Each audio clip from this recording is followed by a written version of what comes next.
Welcome back to topic 2, and this is where the rubber really hits the road. In this topic, we're going to be covering the accounting information system, how we flow information into that system, and then there are two major reports that come out of that system, the income statement and balance sheet. In preparation for this topic, make sure you allocate sufficient time. It's not a topic that you can do in one sitting, so I would recommend that you tackle this progressively. Do this in chunks and allocate out sections to do over a period of days so that your mind has got time to digest the concepts. The topic will start by introducing you to the 5 accounting elements: assets, liabilities, equities, incomes and expenses, and we will refer back to those a couple of times as we go through. It also moves into the topic of the accounting information system, and we will look at the flow of information into that system, the structure of the general ledger, and then the flow of that information out into the reports of the balance sheet and of the income statement. The learning outcomes for topic 2 are that you should have an understanding of the 5 key accounting elements: assets, liabilities, equity, incomes and expenses. Have a user-oriented understanding of the general ledger and the flow of information into that ledger.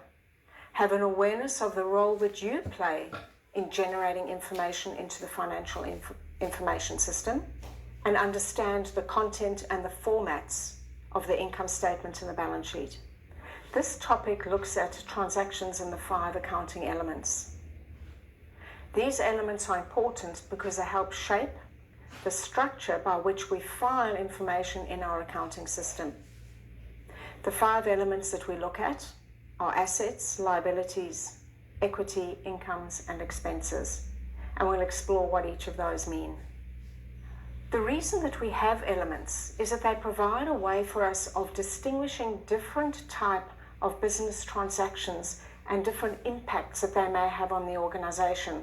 And by labeling in these groups, it helps us identify the differences between different transactions.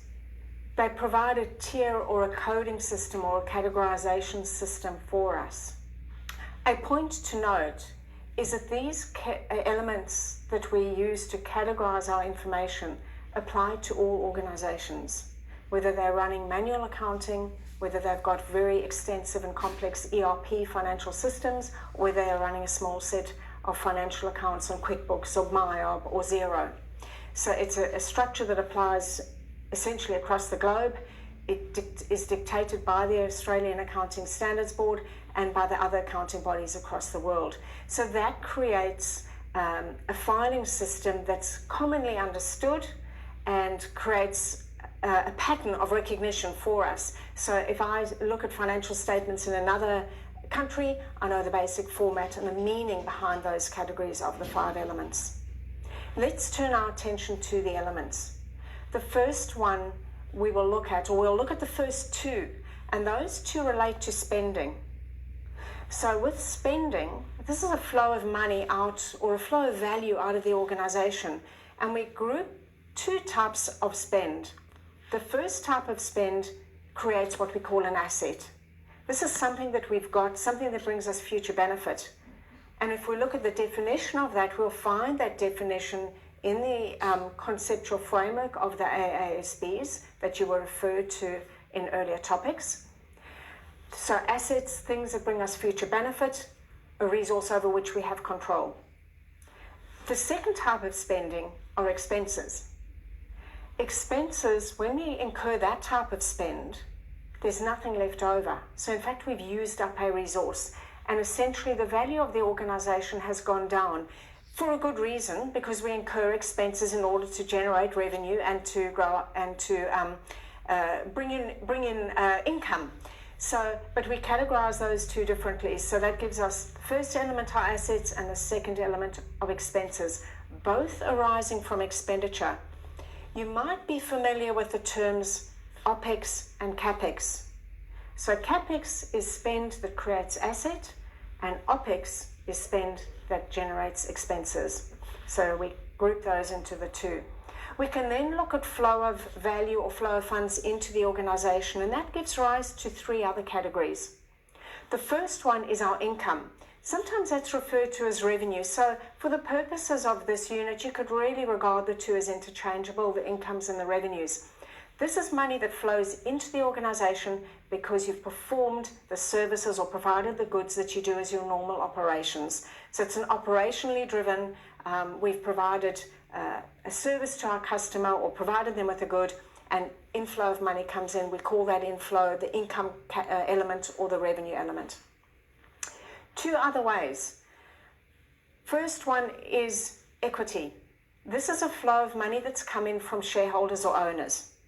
So a contribution that they've brought in, or profits that the business has made but not paid out back to those shareholders either as a dividend or a drawing.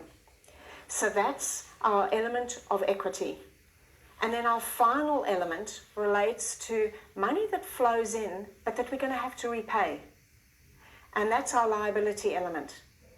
So flows of funds coming into the organization give rise to those last three: the revenue, the equity, and the liability categories. Now, how do those connect to the financial statements, which are also part of this topic? We'll find the revenues and the incomes, revenues and or incomes, together with the expenses go to our income statement. And they generate an important metric for us, and that metric is called profit. So profit's a measurement. It's derived from that measurement of revenues less expenses, and we see that on the income statement. The other three elements, the income, the equity, the assets, and the liabilities, they are shown on the balance sheet, and they show that position of the organization, and we will look at that in further detail down the track.